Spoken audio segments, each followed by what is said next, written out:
Boa noite, meus irmãos, a graça e a paz do Senhor Jesus. Recebo com alegria os irmãos aqui de João Dourado, algumas irmãs lá de Wagner, e o Tinga, né? De Lúcia aí, Suzana e Jane lá de Wagner, Lúcia e o Tinga, Sônia lá de Brejo de Cima, e aí os irmãos aqui de João Dourado, irmãos de outras cidades também, que estão chegando aí, são todos bem-vindos. Todos bem-vindos em nome de Jesus. Querido pastor João Pires Cambuí também chegando aí. Edilson Nogueira, Deus abençoe. Edilson Fernanda também está chegando. É um estudo hoje do capítulo 2 de Jonas, né? Eu coloquei essa música de Josué porque ela é uma mensagem que fala exatamente desse mesmo assunto, né? Jonas clamando ao Senhor na mais profunda cova. É isso que a gente vai falar nessa noite. Prazer de Elson Félix Nascimento, né? Muito bom tê-lo também conosco aqui. Vamos lá chegando, né? Presbítero José Luiz, comecei hoje com Josué Rodrigues, tá vendo aí? De vez em quando aqui a gente volta para Josué Rodrigues. Cristiane, Deus abençoe, Cristiane. Também João Douradense, né? Morando lá em Luiz Eduardo Magalhães. Cristiane, Mário, toda a família, que Deus abençoe, tá?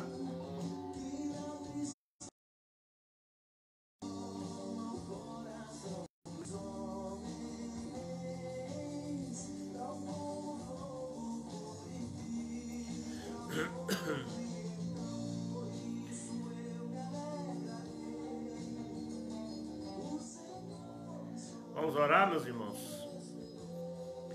Aí onde você está, vamos parar. Vamos dedicar um tempo agora para a gente pedir para Deus abençoar.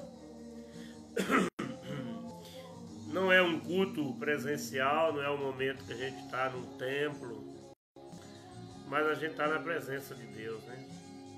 A nossa lição de hoje vai nos falar um pouco sobre isso. Aí na sua casa, no seu quarto, na sua sala, na cozinha, você está na presença de Deus. Então é um culto, porque você está na presença de Deus, dedicando esse tempo para ouvir a palavra dele. E a gente precisa orar para Deus abençoar. Nosso irmão Ronilson também está transmitindo, né, Ronilson? Pelo YouTube hoje também, né?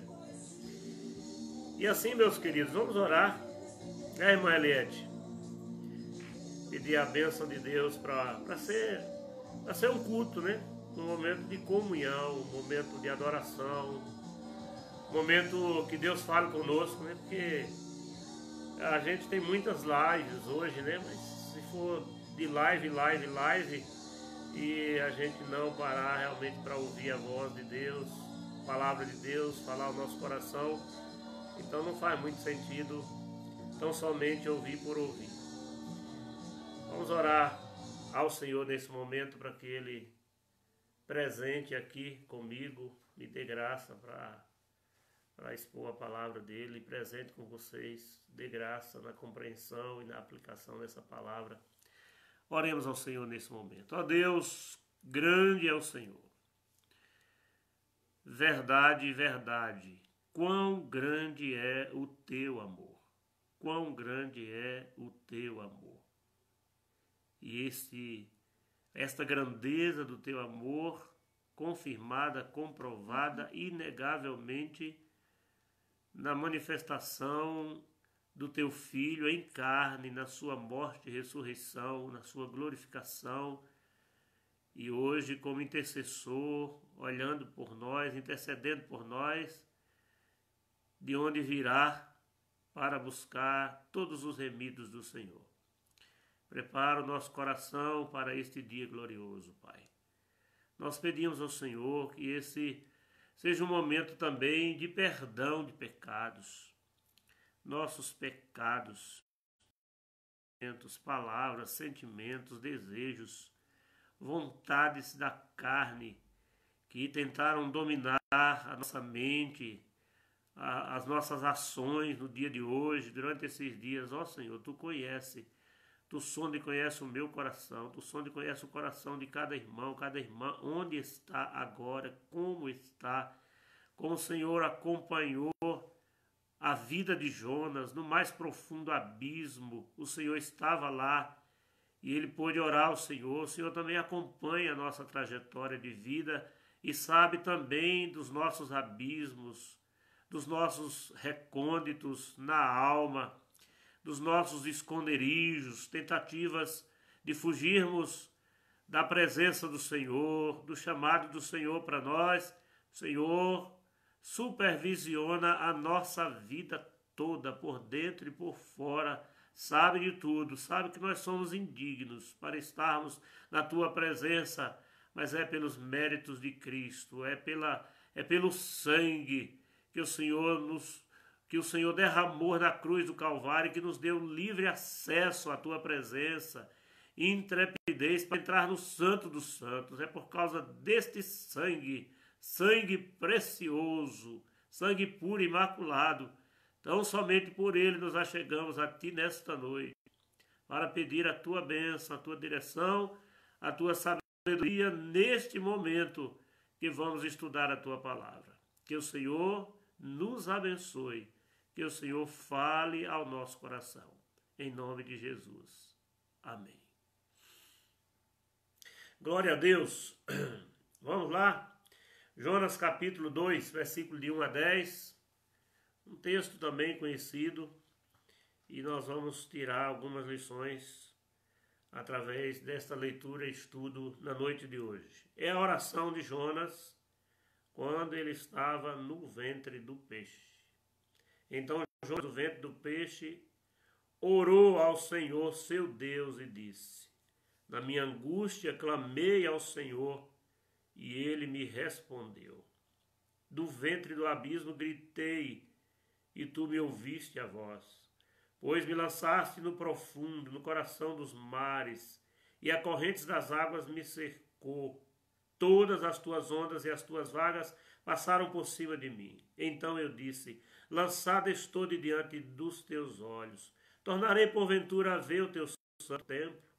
As águas me cercaram até a alma, o abismo me rodeou, e as águas se enrolaram na minha cabeça. Desci até os fundamentos dos montes, desci até a terra, cujos ferrolhos se correm sobre mim para sempre.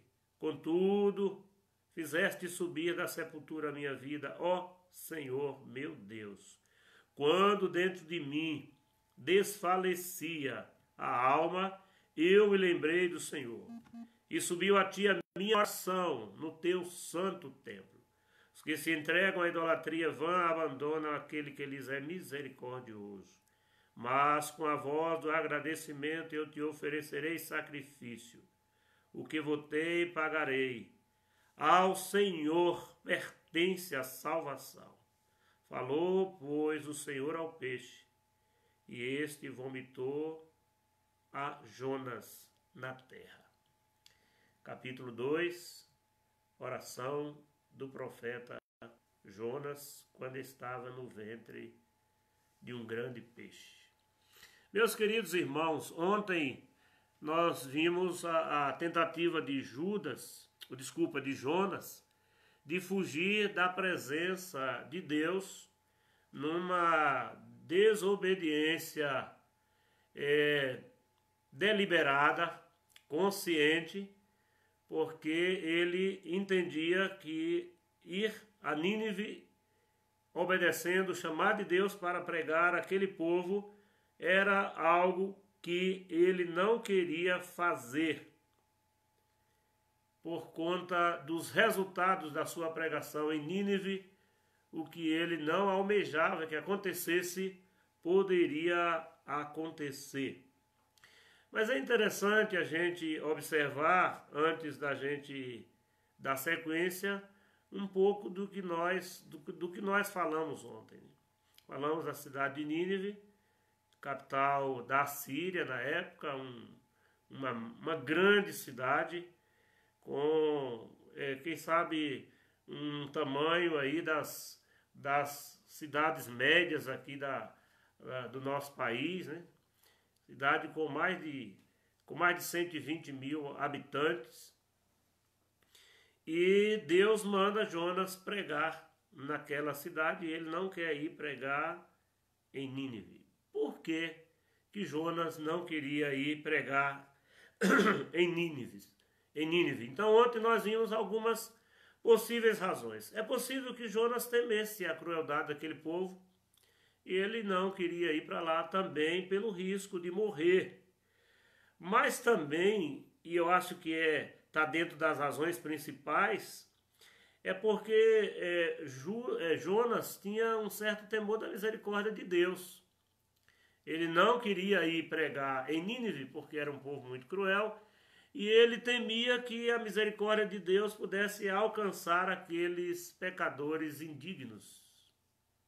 Ele disse aqui, inclusive, que quem se entrega à idolatria vã deixa de reconhecer e de conhecer esse Deus que é misericordioso. Então ele sabia da misericórdia de Deus. Outra coisa, Jonas guardava rancor daquele povo cruel e sanguinário, né? Então Jonas também não tinha uma motivação, um coração aberto para ir pregar ao povo de Nínive, porque havia ressentimentos na sua alma.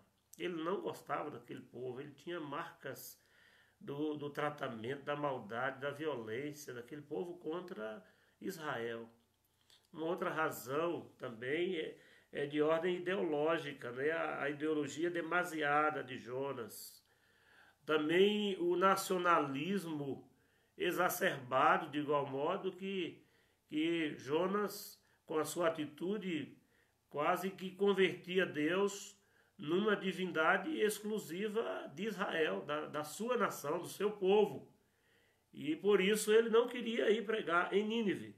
E a palavra de Deus aponta principalmente porque Jonas sabia que Deus era um Deus soberano, que Deus era um Deus misericordioso, e ele diz, inclusive, lá no capítulo 4, que ele sabia que Deus poderia converter, perdoar o pecado daquele povo, e então aquele povo, recebendo a misericórdia e a compaixão de Deus, não seria destruído.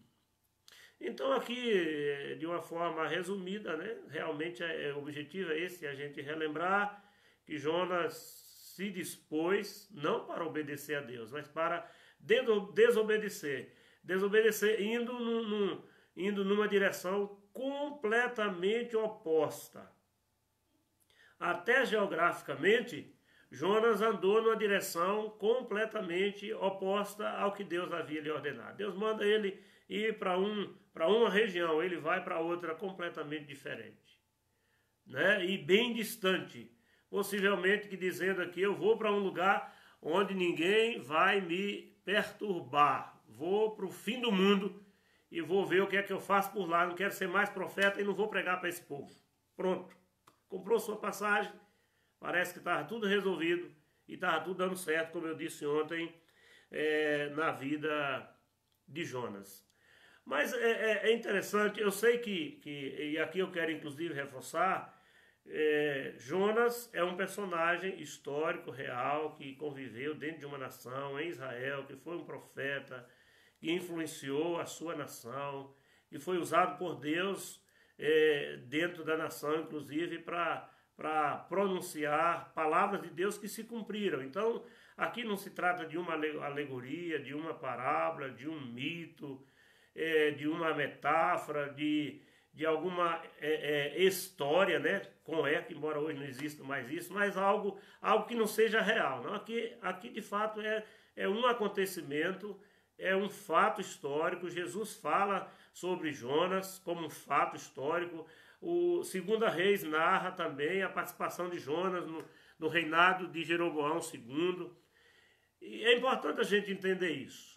Mas também é importante, quando a gente está refletindo essa caminhada de Jonas, a gente pensar, não transformar o texto numa alegoria, mas a gente pensar em realidades semelhantes da nossa vida cristã, onde a gente também tem atitudes parecidas com a atitude de Jonas. Por exemplo, eu coloquei alguma situação aqui do tipo: Jonas não queria pregar em Nínive porque ele tinha ressentimento, mágoas, aquele povo era um povo cruel, e enfim, ele não queria pregar.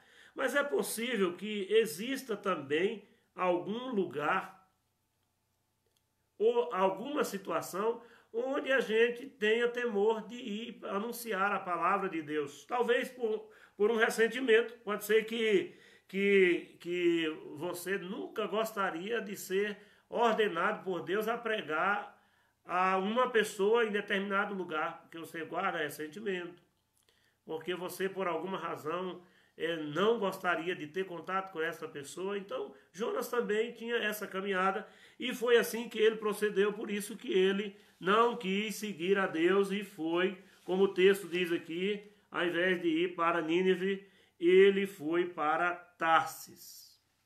Ele tirou férias, ele fugiu. Talvez a gente também tenha essa realidade, né, de estar ocupando nosso tempo, nossa agenda, nosso dinheiro com coisas que nós sabemos que não é o chamado de Deus, a prioridade da nossa vida, mas a gente está envolvido com isso aí. A gente deixou de se preocupar com missões, com os campos ainda não alcançados, com os povos que ainda não foram evangelizados, com um povoado que precisa de uma congregação e a gente deveria investir, né? com um vizinho, com um amigo, com um parente que ainda não é convertido. Eu deveria dedicar mais tempo orando, deveria dedicar mais tempo de discipulado, de evangelização, mas eu não estou muito ligando para isso. Eu estou vivendo a minha vida, o meu projeto de vida, sem querer saber o que é que Deus está achando disso, e em hipótese alguma achando que Deus tem alguma coisa a ver com isso e que Ele pode interferir na minha agenda e de uma hora para outra mudar tudo. A gente sabe que isso é um grande engano. A pandemia está aí para mostrar que a soberania de Deus pode mudar a agenda do mundo, não só de uma pessoa, mas a agenda do mundo todo. E Jonas, mesmo sabendo que Deus era soberano, mas ele fugiu da presença de Deus. Eu quero tratar do capítulo 2 de Jonas nesta noite, primeiro observando que Jonas queria ir para longe da presença de Deus e ele acabou rumando, né, num abismo existencial profundo na sua vida, né? Para longe da presença de Deus, rumo ao abismo existencial. Isso aconteceu com Jonas. Tudo o que estava acontecendo com Jonas, né, no entorno de todos os acontecimentos, a gente sabe que não era uma casualidade. Ele tenta fugir, mas Deus está acompanhando e agindo soberanamente na vida de Jonas. Por isso que a gente termina o capítulo 1 dizendo que Deus providenciou um grande peixe para que engolisse a Jonas. Isso não foi casualmente. Jonas foi lançado por aqueles marinheiros dentro do mar, lançado do navio no mar, e casualmente por ali passava um grande peixe, e aquele grande peixe engoliu a Jonas. O texto diz que foi uma ação exclusiva de Deus, que é dono do mar, que é dono dos peixes, que é dono do marinheiro, que é dono do missionário, que é dono do mundo, que é Senhor sobre todas as circunstâncias. Então, o que a gente vê aqui é que Jonas estava tentando fugir do Senhor da terra, do céu e do mar, e na verdade ele se esqueceu que Deus controla todas as circunstâncias, e aí ele envia uma grande tempestade no mar. Foi Deus quem ordenou aquela grande tempestade. Foi Deus quem ordenou que Jonas fosse lançado no mar. Foi Deus quem acalmou a tempestade quando Jonas... Olha só, Deus criou uma tempestade para que Jonas fosse lançado no mar, no meio da tempestade. Quando Jonas foi lançado no mar, Deus acalmou a tempestade. Depois que Jonas foi lançado no mar, Deus soberanamente escolheu aquele peixe, grande peixe, diz o texto, para engolir a Jonas. E por um ato soberano de Deus, também ele determinou que durante 3 dias e 3 noites Jonas permanecesse vivo no ventre de um grande peixe, o que de fato é um grande milagre. Ninguém consegue explicar milagres, mas Deus preparou esse grande peixe para engolir a Jonas e não fez questão de registrar qual era o peixe, se era uma grande baleia, se era um monstro marinho, e como era esse peixe, a garganta dele, o tamanho dele. Deus não fala nada sobre isso, mas Deus é soberano e Ele governa todas as coisas para cumprir seus propósitos. Nós sabemos disso. E às vezes Deus faz isso com um certo humor, né?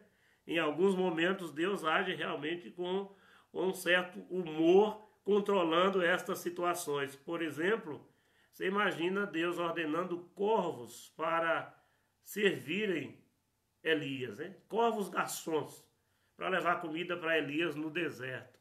Você imagina como é que foi aquela luta da mula de Balaão, que Deus ensinou a mula a falar, tão somente para responder à ignorância de Balaão, aquele vidente que estava querendo andar contra uma determinação de Deus e batia, botou a mula para falar. Olha que coisa estranha, né? Deus botando uma mula para falar, para dizer para aquele homem que era Deus que estava contra ele naquele caminho. Balaão pensou que não tinha nada a ver, mas Deus estava lá, servindo de adversário para mostrar que não era a vontade dele. Foi Deus também quem fez Nabucodonosor ir para o meio dos animais, viver com as unhas crescidas e comer capim e passar a noite no sereno. E a Bíblia diz que ele viveu lá como um bicho para que reconhecesse que Deus é quem governa. Tudo isso Deus fez. Deus fez também, no mesmo dia de Nabucodonosor, o leão faminto jejuar, leões famintos jejuarem, quando ele lançou Daniel na cova dos leões, ou quando Daniel foi lançado na cova dos leões. Então, o que a gente vê aqui, dentre esses e tantos outros acontecimentos inéditos e exclusivos da soberania de Deus, para mostrar o seu poder, mostrar o seu governo, mostrar a sua vontade, mostrar o seu controle sobre todas as circunstâncias da vida humana, da natureza, do mundo visível, do mundo invisível, do mundo tangível, do mundo intangível, do mundo imanente, transcendente. Deus é Deus. E Ele caminha conduzindo a história e conduzindo as nossas vidas de acordo com a sua vontade. Se o profeta Jonas achou que podia fugir da presença de Deus e ter uma aventura lá para a região de Tarsis, longe da presença de Deus, se ele queria uma viagem com adrenalina e com muita emoção, então Deus preparou para Jonas um submarino em forma de peixe, né? Um grande peixe, como se fosse uma versão inédita de submarino, e Jonas faz então aquela viagem inédita, ficando no porão do submarino, né? Entre aspas, durante 3 dias. Isso é interessante para a gente ver a forma como Deus agiu para conduzir Jonas de volta ao centro da sua vontade. Então aqui a gente vê Deus dando uma missão para Jonas e Jonas desobedecendo a missão de Deus.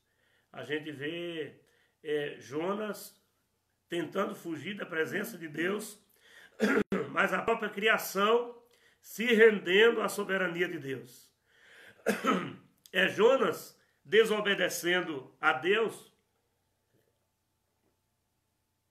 como missionário, e Deus pegando um grande peixe e fazendo daquele grande peixe um instrumento útil para cumprir o propósito dele, e o peixe é mais obediente do que o próprio Jonas. Então, Deus escolhe aquele peixe, e Deus diz para aquele peixe levar Jonas, engolir a Jonas, e que aquele peixe não iria comer Jonas. E interessante que ele vai levando Jonas no fundo do mar. Agora eu fico imaginando Jonas dentro da barriga do peixe, ou do ventre do peixe. Com certeza não era um lugar agradável, não devia ser um lugar confortável para o profeta que queria uma aventura longe da presença de Deus. Até porque nesta oração que nós lemos, Jonas está descrevendo o momento que ele está no ventre do peixe como um momento de grande angústia, de grande tribulação. Então a gente vê aqui no caso de Jonas, a trajetória de uma pessoa que está tentando fugir da presença de Deus. E ele vai descendo para abismos cada vez mais profundos, descendo para Jope, descendo para o porão do navio, vai descendo para o fundo do mar, dos abismos dos mares, até o ventre do peixe.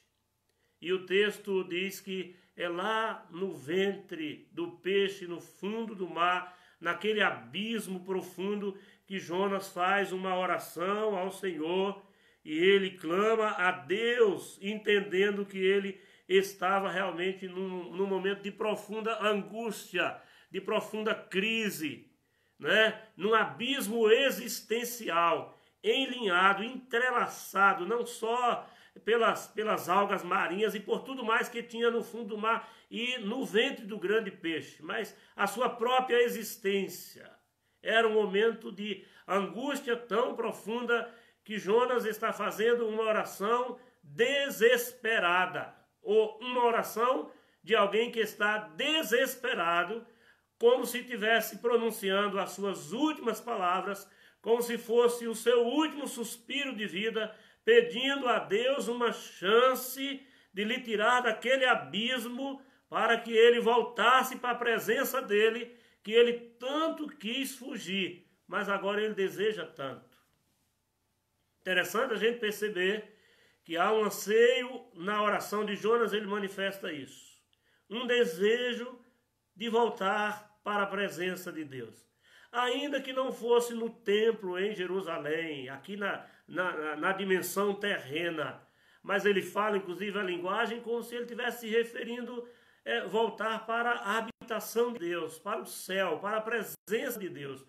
Ou seja, aqui na terra, ou seja, no céu, como se ele estivesse fazendo a oração antes de morrer. O fato é que Jonas, que queria fugir da presença de Deus, de uma hora para outra, ele se vê eternamente carente, desesperadamente de uma manifestação de Deus para que lhe tirasse daquele abismo e lhe levasse de volta para a sua presença. Portanto, aqui a gente vê Jonas rumando para longe da presença de Deus, caindo no abismo existencial profundo, onde ele faz uma oração suspirante nos últimos momentos da sua vida, achando que ali era a sua sepultura e que não tinha mais jeito para ele, mas ele clama pela presença de Deus, que Deus lhe salvasse daquela situação. E é lá no abismo mais profundo da existência que Jonas busca ao Senhor em oração. A gente vê nesta oração de Jonas uma oração de ações de graças. É como se ele tivesse aqui com essas palavras contando toda essa experiência do que aconteceu, dizendo das dores que ele passou, da angústia de alma, louvando a Deus. Inclusive a sua oração é recheada de expressões dos salmos, de ações de graças, características dos salmistas, né, que clamam ao Senhor, que o Senhor ouve, e então eles agradecem a Deus pelo livramento, pela intervenção de Deus, por uma porta que Deus abre, por um caminho novo que Deus os conduz. Jonas está assim, vivendo um momento de angústia, clamando ao Senhor e recebendo o livramento de Deus, e então ele está agradecendo a Deus por essas intervenções milagrosas de Deus na sua vida. O versículo 2 ele diz, na minha angústia, era a sua angústia de alma. Ele diz, eu clamei ao Senhor e ele me respondeu. Depois, paralelamente a esse primeiro clamor que ele faz, com o mesmo sentido ele diz, do ventre do abismo gritei, e tu me ouviste a voz. Do ventre do abismo gritei. Como eu disse ontem, não foi uma oração fácil, não foi uma oração qualquer, foi um clamor de alma. de alguém que estava se afundando num abismo profundo, estava para morrer, e quando ele sentiu que a hora dele estava chegando, na perspectiva existencial, era como se ele estivesse morrendo.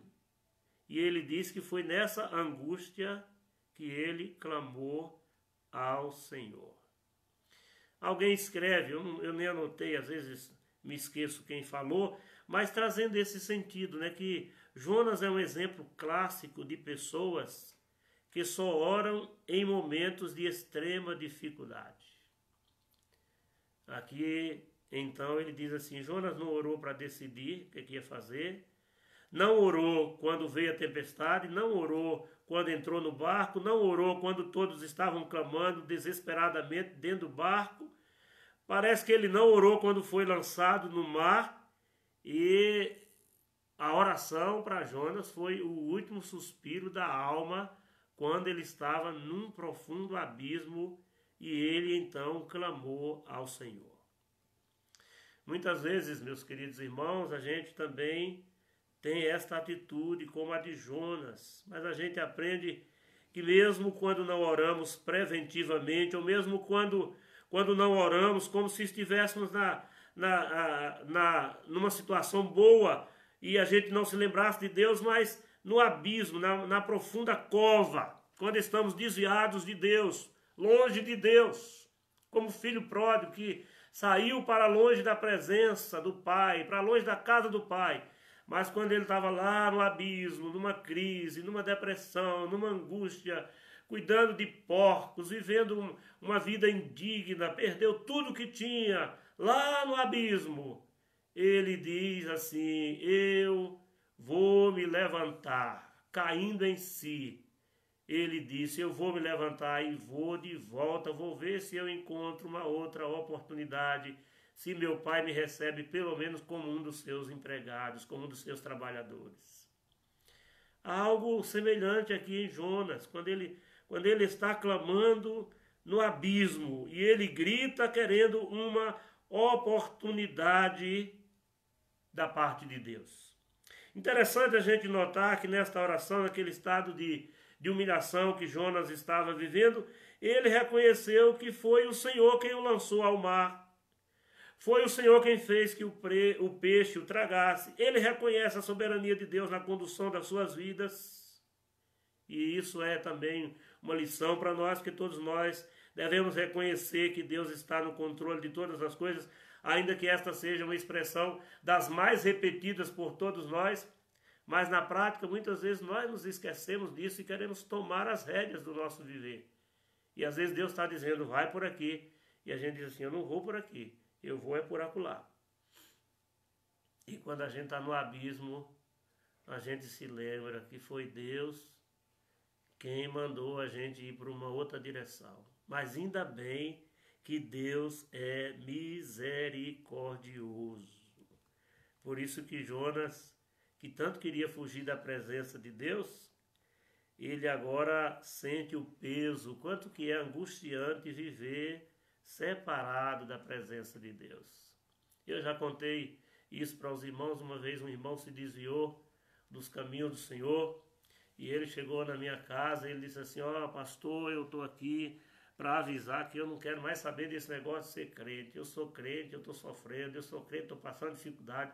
Quando eu não era crente, as coisas eram melhor para mim. Estou avisando aqui que vou entregar todos os meus cargos, vou sair da igreja, vou voltar para a vida mundana, vou vender cachaça, vou viver a minha vida do meu jeito, porque até agora eu dou dízimo, eu faço isso, eu faço aquilo e nada dá certo comigo.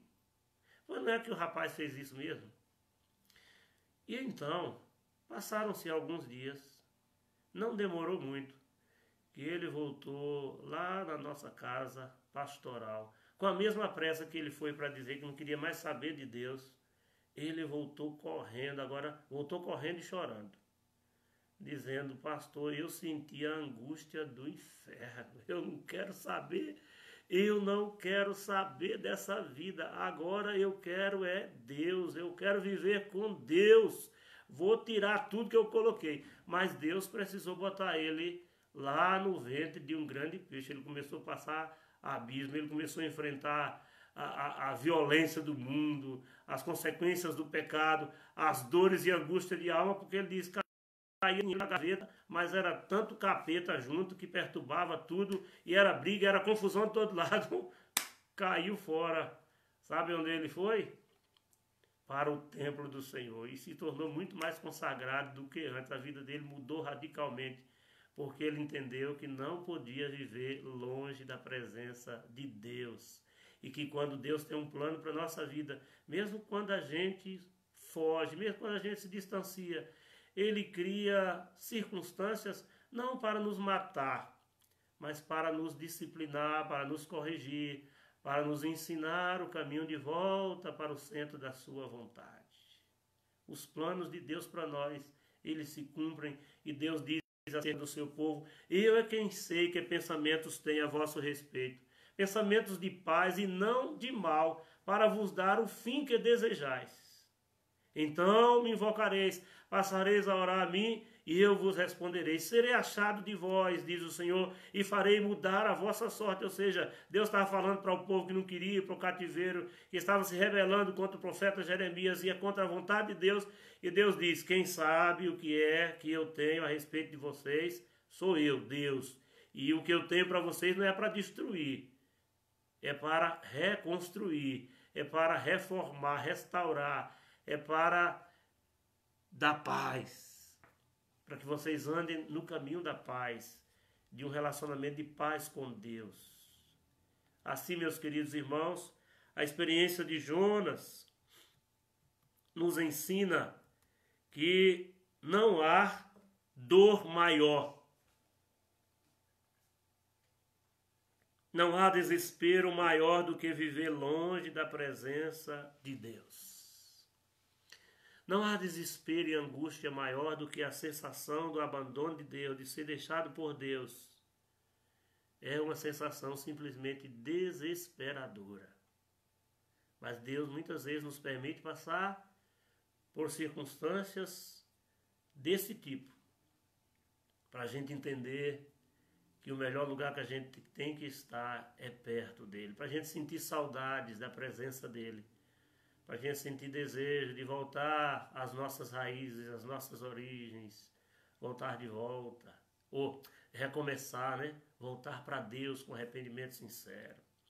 Salmo 42 é uma experiência também. O salmista ele está expressando mais ou menos esse sentimento, né? Ele sente saudade de comunhão com Deus, ele sente saudade do templo, é um desespero comum a todo pecador quando está vivendo longe de Deus. Davi orou: não me lances fora da tua presença, não retires de mim o teu espírito.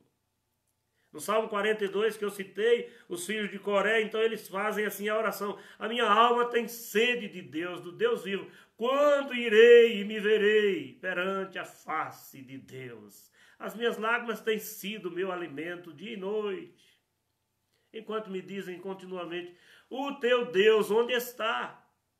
E eu me lembro dessas coisas, e dentro de mim se me derrama a minha alma. E eu me lembro dos tempos de festa, dos tempos de avivamento, quando eu ia alegremente celebrando em procissão para a casa de Deus, entre gritos de alegria e louvor, a multidão em festa. E eles diziam: eu estava lá no meio, mas agora a minha alma está abatida. Por que está abatida a minha alma? Porque te perturbas dentro de mim. Espera em Deus, pois ainda o louvarei, a Ele meu auxílio e Deus meu. Jonas tem esta sensação. Ele vai saindo, ele vai fugindo, Deus lhe coloca de circunstância, e ele vai longe da presença de Deus, entre aspas, mas ele cai num abismo de existência. Naquele abismo, quando ele pensa que tudo acabou, que não tinha mais jeito, que ele está enlinhado no fundo do abismo, ele clama ao Senhor, e quando ele clama ao Senhor, Deus ouve a sua voz, e Deus lhe tira do abismo profundo, e então ele está louvando a Deus, porque Deus o livrou da morte. E no meio do abismo, Deus intervém, salva Jonas. Ele reconhece a exclusividade da salvação de Deus. No versículo 8, ele diz que, embora a sinceridade dos que clamavam aos ídolos, ele condena a atitude de fé nos ídolos, porque ele diz assim que só Deus é misericordioso, que a idolatria é vã, que invocar outras divindades, outros deuses, é tudo vão, porque só há um Deus, e é o único que é misericordioso. E o versículo que alguns comentaristas, teólogos dizem, o versículo mais importante do livro de Jonas, o versículo 9, capítulo 2, 9. Jonas declara a sua fé em Deus, ele exalta a Deus, ele faz votos a Deus, mas ele reconhece a exclusividade da salvação de Deus. Versículo 9, ele termina dizendo assim: ao Senhor pertence a salvação. Isso é tão importante para a gente no contexto de Jonas, porque Jonas achou que ele podia viver longe de Deus. E depois Deus o cerca com seu amor, com a sua misericórdia, lhe protege no ventre de um peixe, manifesta um milagre, faz daquela história um sinal da própria história da nossa redenção. E depois Deus tira Jonas daquele abismo para mostrar que ele salva quem ele quer, na situação que estiver, quando ele quiser, é ele quem salva. Ele salva aquelas pessoas que a gente não imagina e nem gostaria que fosse salvo. A salvação é de Deus. A salvação é obra exclusiva de Deus. Pertence a Ele e Ele dá a quem Ele quiser. Ele salva a uns, Ele não salva a outros e ninguém pode salvar-se a si mesmo. Portanto, não é um sinergismo, uma cooperação humana com a salvação, mas é o monergismo. Deus é o que salva, e a salvação é dele, a salvação pertence ao Senhor, e é ele quem opera essa salvação. Então, Jonas reconhece, no abismo que ele passou, no abismo de existência, e lá no fundo do abismo ele clama a Deus, e depois ele se volta para Deus, e faz votos ao Senhor. Ele reconhece que a salvação pertence ao Senhor, e ele se compromete em consagrar a sua vida a Deus, aproveitando mais uma oportunidade que Deus estava lhe dando. Eu quero terminar a nossa reflexão desta noite, porque o capítulo termina no versículo 10, dizendo que depois desta oração que Jonas faz no ventre do peixe, esse peixe era convertido. Porque mesmo, quem sabe, ficando 3 dias com Jonas no ventre do peixe, mas o peixe não tragou, nem engoliu e nem matou, porque Deus estava controlando a circunstância. Deus mandou o peixe engolir a Jonas e guardá-lo lá no seu ventre, e o peixe obedeceu a Deus. Aí agora Deus manda o peixe vomitar Jonas na areia, lá na praia. E aí, mais uma vez, o texto termina dizendo exatamente que o peixe obedece à voz de Deus e coloca Jonas lá na praia. E agora Jonas, mais uma vez, vivo, restaurado, liberto daquele cativeiro, tem uma nova oportunidade diante de Deus. Deus não desistiu de Jonas, mesmo que ele desistiu de Deus. Mas também Deus não desistiu da missão que ele tinha para Jonas, mesmo quando Jonas se recusa de forma deliberada e rebelde a cumprir a ordem de Deus. A gente vai dar sequência amanhã, se Deus nos permitir, e a gente vai ver exatamente isso. Quando Deus manda o peixe vomitar a Jonas, eu não sei quanto tempo passou, mas a mesma ordem que Deus deu a Jonas no início, Deus dá novamente a Jonas a mesma missão. E agora a gente não vê um Jonas rebelde. Ele obedece. A obediência dele não é perfeita. Há problemas na obediência de Jonas, mas agora ele toma a decisão de obedecer a Deus e fazer aquilo que Deus lhe ordena fazer. É a história que nós vamos ver no capítulo de número 3, amanhã, se Deus quiser. Eu termino a nossa reflexão desta noite trazendo para nós a oportunidade da gente refletir o plano de Deus nas nossas vidas. É possível que você que está aqui me acompanhando nesse momento de estudo e reflexão no livro de Jonas, é possível que existam algumas similaridades entre a sua caminhada, mesmo que você não é profeta nem profetiza, mas você é homem, mulher, rapaz, é moça, é servo de Deus, e quem sabe você tem vivido uma experiência de distanciamento, de esfriamento, de subterfúgios, de tentar se desviar do propósito de Deus, de achar que o mundo é bom demais para você abandonar o mundo e prefere muitas vezes virar as costas para Deus do que renunciar tudo que o mundo lhe oferece, mesmo sabendo que é com Deus que a gente tem que viver. Deus é soberano e o plano soberano dele nos alcançou por sua maravilhosa graça. E Deus continua no nosso encalço. Às vezes a gente pensa que a gente está longe, mas Deus está lá na frente. Tudo que Jonas fez, Deus estava no controle de toda a situação. E quando Jonas pensou que ele estava sozinho, não é que Deus já estava na frente dele, preparando tudo para resgatá-lo do abismo espiritual que ele se encontrava, do abismo existencial que ele estava vivendo. Talvez seja essa a sua situação. Queria dizer a você nessa noite, se renda, ou renda-se à soberana vontade de Deus. Para de fugir, para de se esconder, entre aspas, para de se desculpar. Tome uma posição, reconheça o amor de Deus por você, reconheça o plano bom que Deus tem para a sua vida.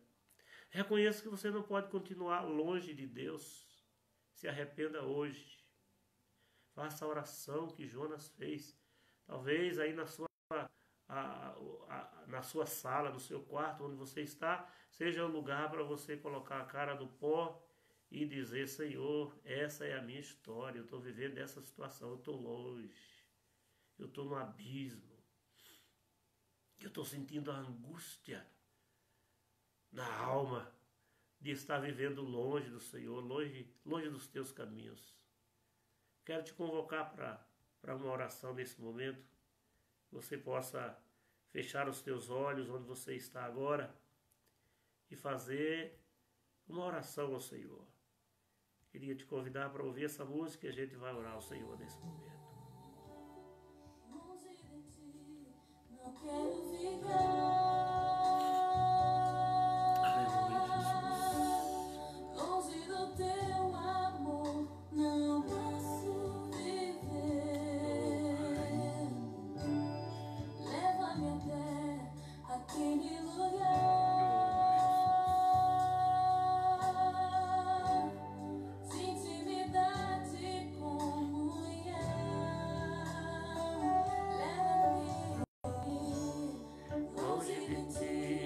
Não quero ficar.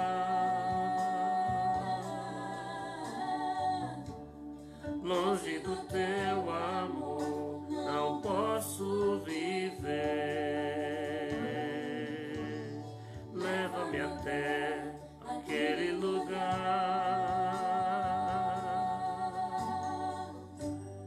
de intimidade e comunhão pelo teu Espírito. Leva-me, Senhor.